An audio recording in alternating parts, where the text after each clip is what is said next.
Welcome to our second session of our community day. Today, the second session, we are so honored to have Pat Smith from Dignity Health Sequoia Hospital here with us. She brings with us expertise in the prevention, care, and recovery of stroke patients, along with a commitment and passion to reduce the prevalence of stroke. And this month is National Stroke Month, right, Pat? Right. Yeah, so please go ahead and I will let people in, Pat. Do you need me to wait a minute or you want me to? No, please start, yeah. Well, thank you very much for letting me speak with you today. I'm very passionate about stroke and preventing it. And if you can't prevent it, at least identifying it as quickly as possible and getting treatment. So please feel free to ask questions and I'll be glad to answer them. Okay, so today we're going to talk about some facts about stroke that you might find a little surprising, how to recognize a stroke and exactly what is a stroke. There are different types of strokes, and that's important to know because they're treated very differently and they have different outcomes. And what we're going to do to treat your stroke and what you can do to prevent a stroke. And at the very end, we're going to talk about a stroke risk assessment that you can take that will help you understand how much at risk you are for a stroke or not for a stroke. Okay, stroke is the 5th leading cause of death in the United States. So that's why it's such an important topic to talk about. It is the 2nd leading cause of death across the world. So that's pretty serious statistics there. It causes 1 of 20 deaths in the United States. Every 40 seconds, someone in the United States has a stroke. And what's really important to remember is that nearly 2 million of your brain cells die each minute that your brain does not have oxygen. So it's very, very important that if you think you're having a stroke or if you think the person you're with is having a stroke, that you get to the hospital as soon as possible. Here are some more facts. If you add it all up, about 15 million people worldwide have a stroke. 80% of strokes can be prevented. It's the leading cause of death for those of us who are over 60. And you can survive strokes because there's 26 million stroke survivors that are living. High blood pressure is one of the causes, but it's by no means the only cause, and we will talk about all that. So where is everything in my brain and why do I really care? You care because if you're having a stroke, the symptoms that you're experiencing depends on where in your brain the stroke is occurring. So if it's occurring in the part of your brain that deals with speech, then you may not be able to speak clearly. If it's one that's involved in moving, you may not be able to move an arm or a leg. So the symptom you have, although there are a lot of common symptoms, the symptoms that you may be having may be different than one that I might be having because of where in my brain the stroke is actually occurring. This is the little acronym that you'll hear a lot. I have it in this presentation several times because I want you to walk away remembering the words be fast. B is for balance. A lot of people who have a stroke lose their sense of balance, or they have a headache, or they're dizzy. Some people fall. Some people just can't walk well. A lot of people will have blurred vision. And a lot of times the F stands for face because many people will have a facial droop. And facial droops can be difficult to determine. And the way we do it and the way you can do it to a friend or a family member is you ask the person to smile the biggest smile that they can smile. And you see, I have no droop. If the patient has a little bit of droop, it will show up when they try to smile. And that can help you understand that. That's one of the very first things we'll ask you when you come in the door. It's give me the biggest smile you can. A is for arms, but it could also be legs, which means that either your arm or your leg is weak. And the way you can do that, hopefully you can see this, is you would hold up your arms and one may drift down. Or the same way with a leg. Speech, again, we talked about you might have some difficulty getting your words out, or you may have difficulty understanding what someone is saying to you. And the T stands for time. If you see anyone or you have any of these symptoms, you want to call 911 immediately. So be fast, just kind of remember that. So signs and symptoms of a stroke. A lot of these signs and symptoms are things that can happen normally, but the difference between happening normally and stroke is that they usually very sudden. Suddenly you feel a numbness or a weakness. Suddenly the person is confused or has trouble speaking or understanding what is being said. Suddenly someone's having difficulty with their vision or trouble walking, dizziness, loss of balance, loss of coordination, a severe headache with no known cause. These are all signs and symptoms. Now, if you go back to what I said earlier, that the symptom depends upon what part of the brain your stroke is occurring. These are the signs and symptoms that pretty much, if you have one of these or more of these, it's going to touch all those different areas in the brain. So we won't have all of these, depending on where the stroke is, but you will have some of these. So if you come to the hospital, what are we going to do to determine if you're having a stroke or if you just had a stroke? The doctor and the nurses are going to perform a neurological assessment of you. We're going to do all kinds of tests to see weakness, your balance, your vision, your ability to think. And that only takes a couple of minutes. And then we're going to race you to the X-ray department, and we're going to get a CAT scan of your head. We may get an MRI, but we usually start off with a CAT scan. And that scan is very, very important. It's going to tell us what's going on in your brain. And then we rule out any conditions that might mimic a stroke. And I'll get into that in further detail in just a minute. Why do we perform brain imaging? Well, again, it's to determine if you're having or if you've had a stroke, the type of stroke it is, where in your brain it occurred, how extensive is it, and is there any salvageable brain tissue? And that's very key because remember we said earlier that 2 million brain cells die every minute once you have a stroke. And so all brain cells don't die at the same time and the same rate. So this will tell us from the imaging has everything in that area already died and there's nothing we can do, or is there some area in the brain that we can save? Because the type of the stroke you have determines how you're treated. Like for instance, an ischemic stroke is a stroke that means that there's a blood clot or atherosclerosis, some type of clot in your brain that's preventing that area of the brain to get oxygen. We're going to treat that very different than a hemorrhagic stroke. And I'll go into that in just a minute. I just wanted to plant those seeds there. Going back to what we said about salvageable brain tissue, this is an image of the brain. It's a software package that goes with our CT scanner. It was actually developed nearby at Stanford Hospital 15 years ago and is used worldwide. It's just a wonderful piece of software. Excuse me. And as you can see in this person's brain, the red area is the portion of the brain that has died, and there's nothing we can do. Brain cells do not regenerate. So if it is dead, it is dead and we won't recover it. However, the area that is green is an area of the brain that is supplied oxygen and blood by where the stroke is. And if that area doesn't get circulation fairly soon, it's going to turn red too. So this tells us how much salvageable brain tissue you have and therefore what we need to be doing. So let's talk about what we're going to need to know about it when you get to the emergency room. We need to know your last known well time. And that is very difficult for a lot of people, especially you will hear the term wake up strokes.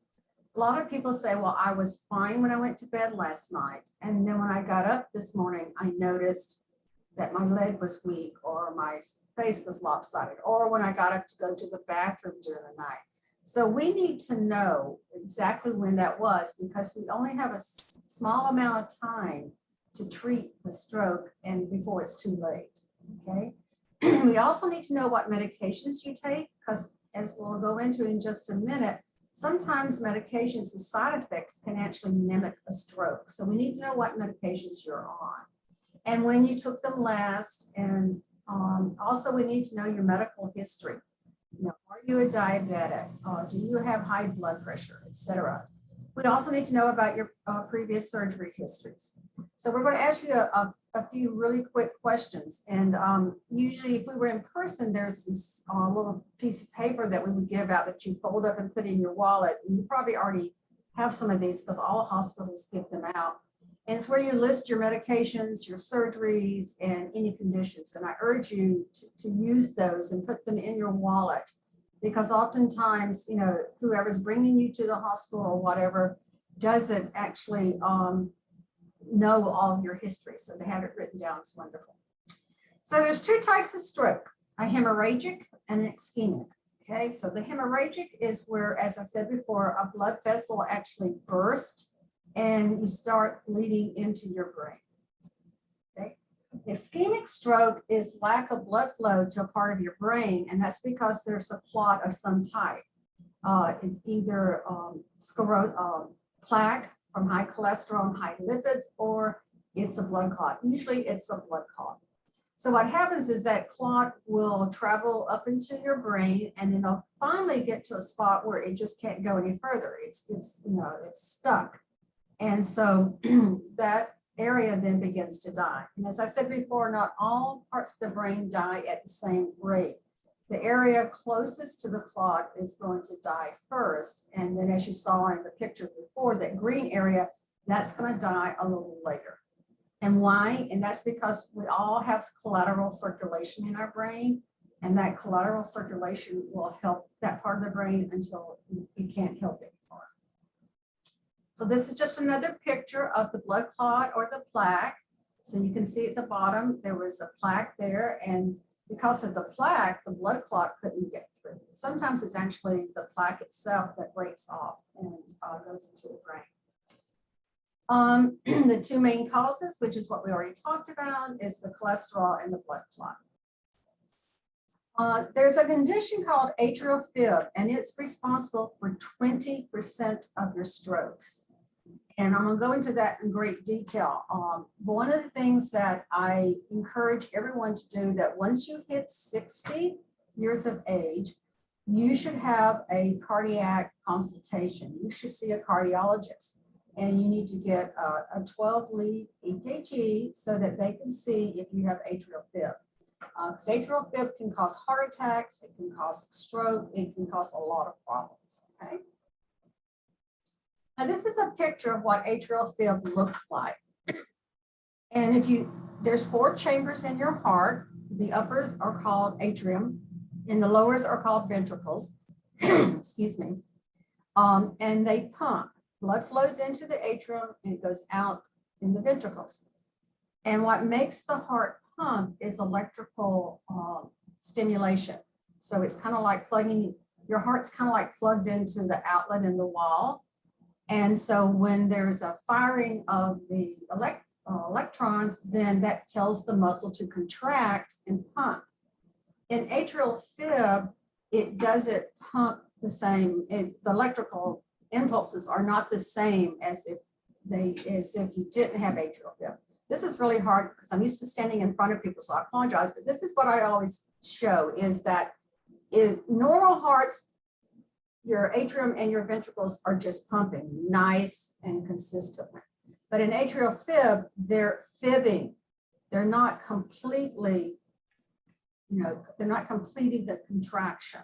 And that's because the electrical stimulation is all messed up. Think of it as like a live wire. Let's say there's a storm and the electrical lines are down and you see a live wire across the road and it's just sparking out. That's kind of what an atrial fib looks like.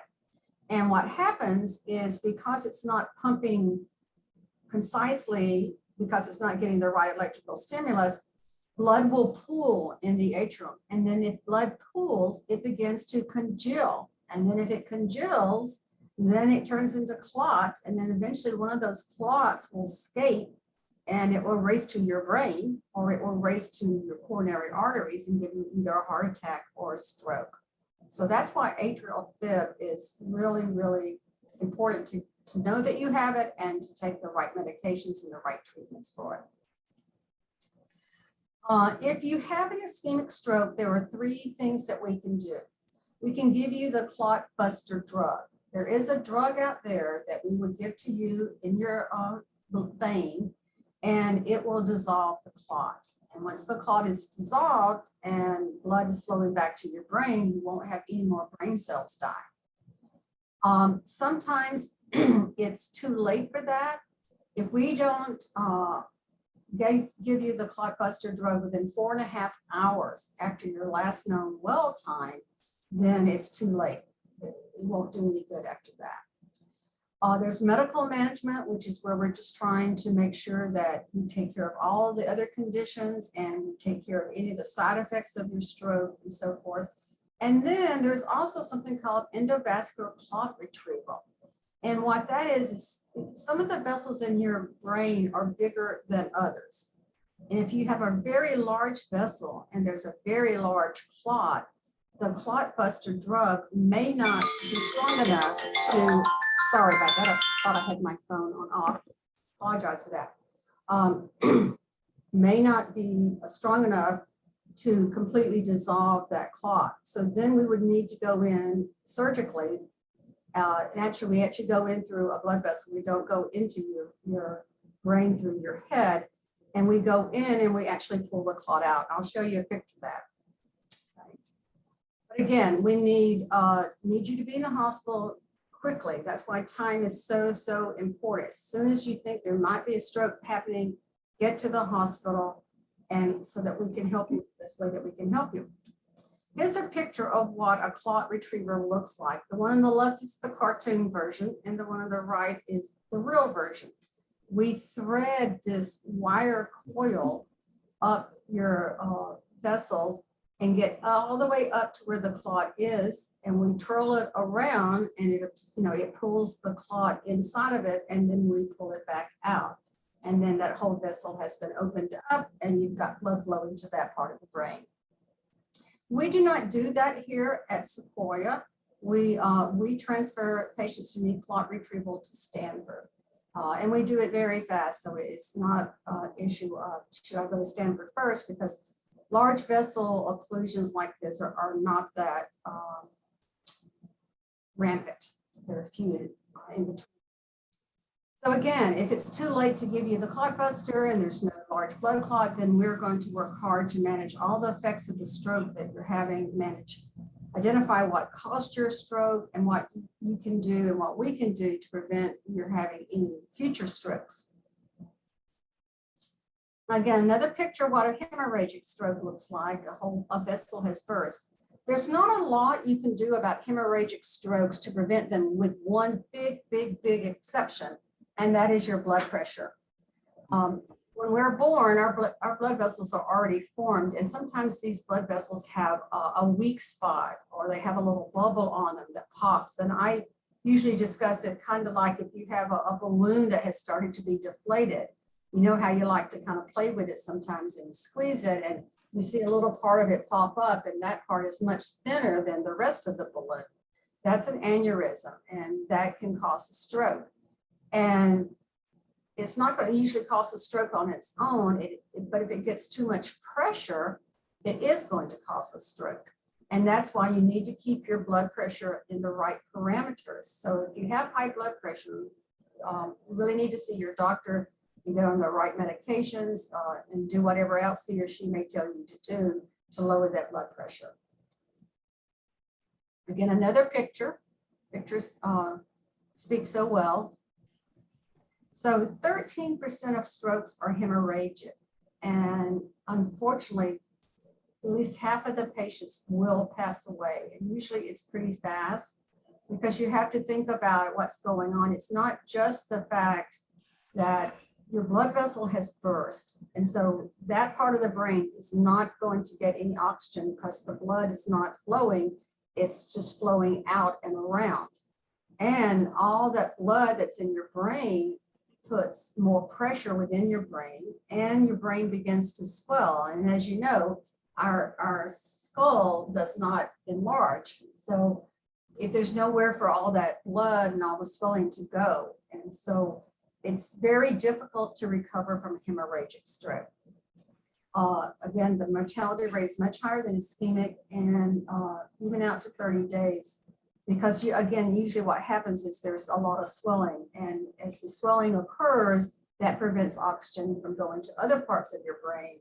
And after a while, the entire brain may actually be dead. So we don't want that. We want to control our blood pressure.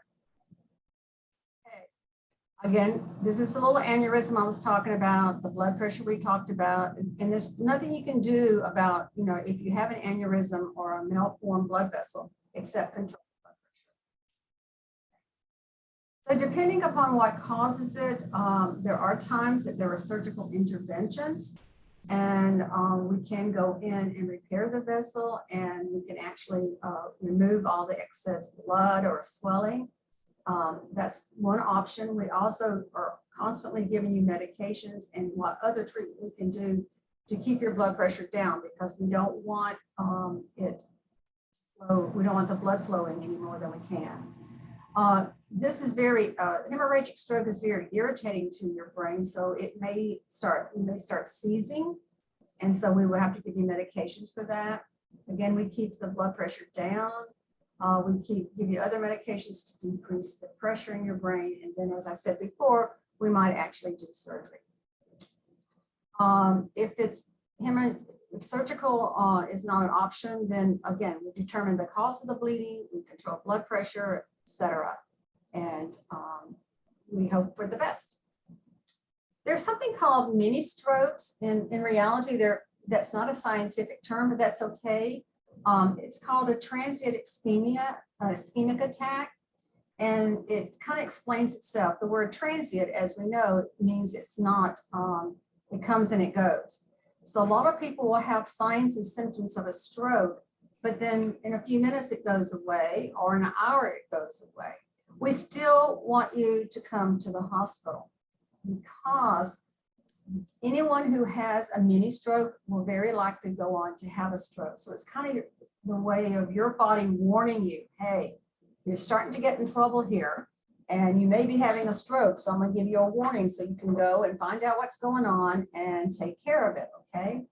So people who have a mini stroke are 15% more likely to have a stroke within 3 months.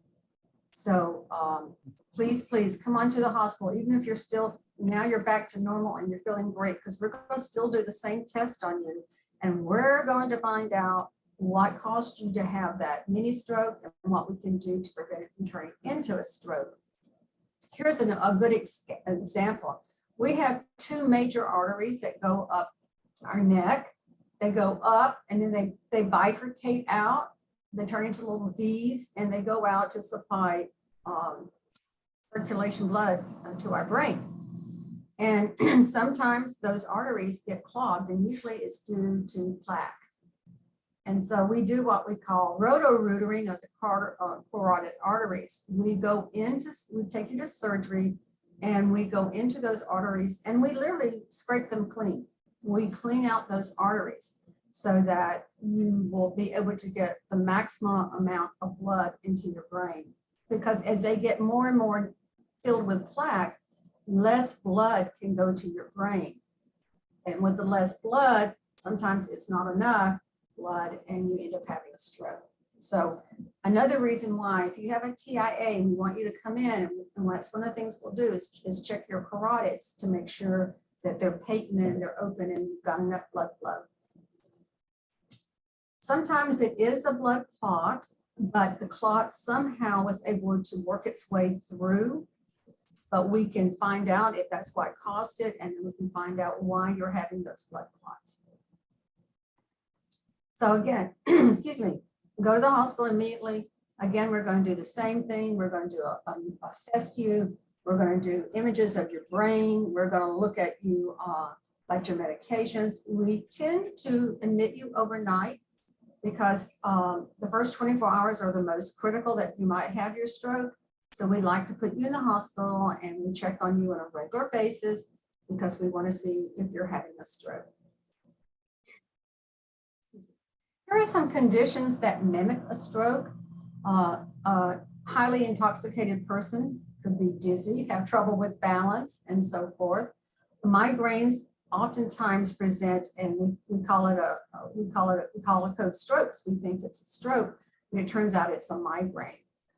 If you have epilepsy, that can cause the same conditions. There's different type of psychogenic disorders. A brain tumor can cause you to have symptoms of a stroke. Encephalitis happens a lot. This is an inflammation of the brain. It's usually due to having some type of bodily infection, and your brain can actually get that infection and then it will start to swell and you'll have the same conditions as if you had a stroke. Sometimes you're diagnosed with vertigo, dizziness for whatever reason, and then that can mimic a stroke. And our blood sugar. One of the first things that we do after we assess, well, as part of our assessment, is we do a finger stick and we test your blood glucose, because if it's too low or too high, that definitely can mimic a stroke. Some other things, seizures, we already talked about migraines. There's neuropathy, which is nerve damage. There's some other neurological conditions called Bell's palsy, trigeminal neuralgia. So there are other conditions that can cause stroke-like symptoms. Our motto here is if you come in with stroke symptoms, we're going to treat you as though you're a stroke until we prove that you're not. Because if you're having any of these other conditions, those are not emergencies, but a stroke is. So we will, address those later. So again, we talked about B fast, signs and symptoms of a stroke. Remember, B is for balance, E is for eyes, F is for face, A is for arms, speech is for your speech, and S is for speech, and T is for time. Now, what can you do? Okay, there's some things, as we said before, you can't do anything about the fact if you've got a malformed blood vessel. There's things that you can't really necessarily control, but there are some things that you can prevent, or if you can't prevent them, you can manage them. You can manage your blood pressure. As we know, there's medications for that. There is exercise, losing weight, avoiding certain foods. Your doctor will be the best one to advise you. Diabetics have a higher tendency to have a stroke than non-diabetics. If you have high cholesterol, you may want to talk to your doctor about medications or your diet, again, exercise. AFib, if you have got AFib, as you can see, those little tiny jagged lines in between the big spikes, that's where the heart is fibbing. Instead of it being a big spike, a nice clean spike, it's all these little fibbies. That's what it looks like on EKG. People who have obstructive sleep apnea have a higher rate of strokes. And then people, of course, who have heart disease have a higher risk of stroke. Some behavioral factors that you can control: smoking increases your risk for stroke, as does excessive alcohol consumption. Eating well, eating healthy helps you stay in the best shape. Same way with exercise, keeping your weight under control. And of course, drug users, drug use has profound effects on the body. Unfortunately, there are some factors that you cannot control. And these are what we call non-modifiable. As we get older, our chances of having a stroke, increase. It's just a fact of life. It's greater in men than in women. And there are certain races that it tends to have a higher rate: African-American, Hispanics, Asian. And then if there's a family history of stroke, you have a greater chance. Now, please realize that you do not inherit a gene for stroke. There is not a gene for stroke, but you can have what we call familial, F-A-M-I-L-I-A-L, familial genetics, which means that you inherit the tendency to have a stroke or whatever. or the tendency to have heart disease. So your family history is very important. But again, it's something you can't control, but if you're aware of it, then you can control how you deal with it. And this is the risk assessment I'd like each of you just to look at for a minute. There's high, and there's middle, and there's low risk. So if you look at your blood pressure, I'm sure somewhere along the way you have a blood pressure written down that someone took on you. Look at your cholesterol levels. Are you diabetic? What is your weight in regard to obesity?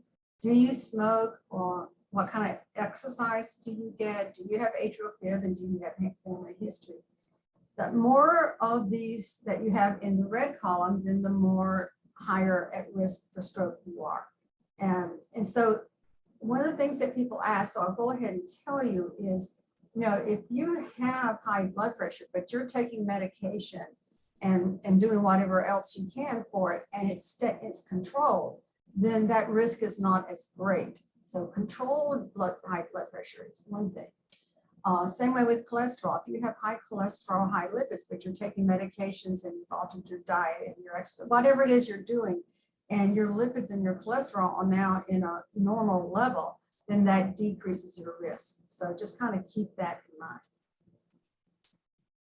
And like I said before, be fast. I want you to walk away from this, if nothing else, be able to say be fast and have an idea of what those symptoms are. And don't forget the T, which is call 911.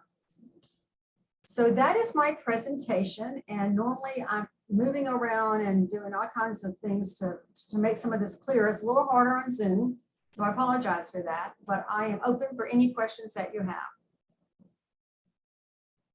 Pat, there's a couple of questions on the chat. I can read it out to you. Can Okay. thyroid issue cause heart problems, stroke? That's the first question. No, I've never heard of any connection between thyroid problems and heart disease and stroke. No. Okay. And the second one is, how do you know you have mini stroke? Is it the same thing as the BFAST? Same thing as the BFAST. It's just that it doesn't last as long. It tends to go away. Sometimes people will come in and say, well, this happened to me last week, but after 30 minutes it went away, but this time it stayed an hour. So I thought I better come in. They're like, yeah, we wish you'd come in last week, but that's okay. I'm glad you're here. So yeah, it's the same symptoms. It's just they don't last as long. Okay. Any other questions or anything I can? Yes. Sis, can you comment on risk factor identified from blood tests such as protein S factor and ETC? No, I can't. I do know that those are not used routinely to predict stroke or identify it, but I don't know a lot about those, but I'm up on everything that we do to identify it. That's not something we do. And then one more question. Can we get copies of the slide used? Of course. Okay. So you can send it to me and I can send it to the people who signed up for the class. I sent it to you yesterday, remember? Yes, that's right. I have it actually. To give it out. Pat, did you want to include that risk assessment? Get that to Tina that you give out at your talks and on a piece of paper, Tina, and I have it with points next to it. So one side you take the risk assessment and then you flip it over and you look at the points and it tells you what your risk is and kind of gives you more information. So yes, I'll send that to you too. It is colorful though, so it will use up a lot of your color on your printer. Just okay. Great. Well, I thank you all, and I wish I could see you all, but I thank you all, and I hope that you will give this some thought because stroke is so preventable. It's just so preventable, and I want everyone to try to do their best. You don't want to have a stroke. It's not any fun. But if you do think you're having one, please get to the hospital as soon as you can. Yep. Be fast, right, Pat? Thank you. Thank you so much, Pat. That was amazing. Really appreciate it. Welcome. Bye-bye. Thank you, everyone. Bye-bye. Thank you. Thank you. But we learned a lot. Thank you. Thank you.